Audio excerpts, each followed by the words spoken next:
मात्र नीलम देवी ही नहीं बल्कि उस जो है फहरिस्त में और कई नाम जुड़ जाएंगे और ये तमाम की तमाम घटनाएं आपको चुनाव के नतीजों के बाद भी अशोक महतो को अगर रिप्लेस करने की जरूरत पड़ेगी तो बिल्कुल किया जा सकता है, क्योंकि एंड देन पार्टी की जो रणनीति होती है, पार्टी की जो नीति होती है वो यही कि वो सीट किसी भी तरीके से जो है हासिल हो जाए, उस सीट पर जीत दर्ज हो जाए। और नमस्कार, मैं नाज़मीन खान और आप देख रहे हैं SPN 9 न्यूज। आप सभी का बहुत बहुत स्वागत है मेरे प्रोग्राम चुनावी अखाड़ा में। लोकसभा चुनाव के मद्देनजर पहले चरण की मतदान की प्रक्रिया समाप्त हो चुकी है। तमाम पार्टियों ने दमखम पहले चरण में दिखाया। उत्तर प्रदेश हो, मध्य प्रदेश हो, राजस्थान हो या फिर बिहार, हर जगह वोटिंग की प्रक्रिया देखी गई, धांधलेबाजी भी देखने को मिली, कई बड़े आरोप भी लगाए गए, लेकिन पहले चरण का चुनाव संपन्न हो गया। लेकिन अब बिहार की बात करें तो बिहार में एनडीए खेमे मुश्किलों में पड़ता हुआ नजर आ रहा है।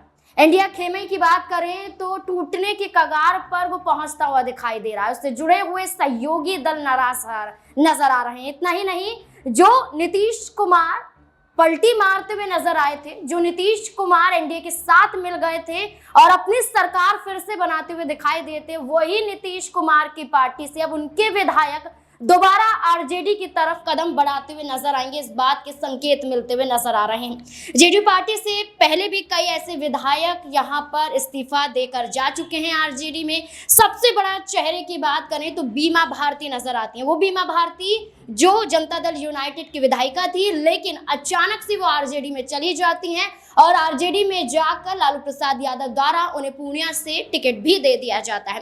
लेकिन महागठबंधन जब टूटा था और बिहार विधानसभा में फ्लोर टेस्ट के दौरान बहुमत साबित करना था, तो आरजेडी के 3 विधायक भी थे जो जेडीयू को अपना समर्थन देने पहुंचे थे, जिसमें प्रहलाद यादव, नीलम देवी और चेतन आनंद मौजूद थे। नीलम देवी जैसे ही एनडीए की तरफ बढ़ती हैं, जेडीयू पार्टी में चली जाती हैं, तो मुंगेर सीट की बात करती हुई दिखाई देती हैं कि मुंगेर सीट उन्हें चाहिए, यहां से उन्हें लोकसभा का चुनाव लड़ना है। लेकिन जेडीयू पार्टी की तरफ से, नीतीश कुमार की तरफ से ललन सिंह पर भरोसा जताया जाता है, ललन सिंह को यहां से टिकट दे दिया जाता है। लेकिन नीलम देवी को लेकर अब ये कयास लगाए जा रहे हैं कि वो बीमा भारती की तरह ही दोबारा वापसी आरजेडी में कर सकती हैं। सिर्फ बीमा भारती के बाद नीलम देवी नहीं बल्कि चेतन आनंद को लेकर भी यही कहा जा रहा है कि वो ये कदम उठा सकते हैं। इससे जुड़े हुए तमाम सवाल बनते हैं। अबरार मेरे साथ मौजूद है। अबरार, क्या लगता है, जो आरजेडी से पहले जेडीयू में गए, क्या वो दोबारा जेडीयू से आरजेडी में जाते हुए नजर आएंगे? नीलम देवी का जिक्र इसलिए किया जा रहा है क्योंकि 2019 का चुनाव लोकसभा का जो वो लड़ी थी वो कांग्रेस के तहत लड़ी थी और मुंगेर सीट से ही लड़ी थी, लेकिन ललन सिंह के मुकाबले जीत नहीं पाई थी। लेकिन जेडीयू में आके वो इस सीट की मांग दोबारा करती हुई दिखाई दी, लेकिन नीतीश कुमार ने उन्हें धोखा दिया। क्या इसी धोखे की वजह से दोबारा आरजेडी में जा सकती है नीलम देवी? देखिए, बिल्कुल ये स्थिति जो है वो बन सकती है, चूँकि जाहिर सी बात है कि बिहार की राजनीति में तो और भी ज़्यादा नेता जो है वो अपने मफाद को सबसे ऊपर रख रहे हैं, चाहे वो बड़े नेता हों या फिर छोटे नेता हों। तो ऐसे में नीलम देवी अगर ये सोच रही है, फिर इस तरीके की उनकी सोच है, तो जाहिर सी बात है कि इस पर कोई प्रश्न नहीं खड़ा कर सकता, चूँकि खुद नीतीश कुमार किस तरीके से राजनीति कर रहे हैं बीते जो है 25 वर्षों से 20 वर्षों से, वो सभी की नज़रों के सामने है।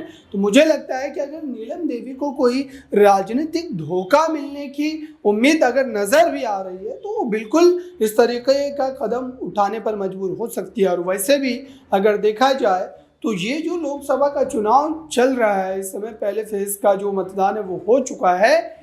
ये चुनाव दरअसल बिहार में नीतीश कुमार की पार्टी की राजनीतिक भविष्य को जो है तय करेगा कि आखिरकार ये पार्टी किस तरीके से आगे बढ़ेगी, किस तरीके से इस पार्टी का भविष्य जो है वो बनता दिखाई देगा। चूँकि नीतीश कुमार ने जितने दलों को धोखा दिया है और जितनी बार धोखा दिया है, दरअसल इन बातों को लेकर अब जनता के भीतर भी एक अविश्वास की जो भावना है वो नजर आती है। और इस वजह से ये साफ तौर पर माना जा रहा है कि अब जेडीयू पार्टी की मात्र नीलम देवी ही नहीं बल्कि उस जो है फहरिस्त में और कई नाम जुड़ जाएंगे और ये तमाम की तमाम घटनाएं आपको चुनाव के नतीजों के बाद भी बल्क में देखने को मिल सकती है।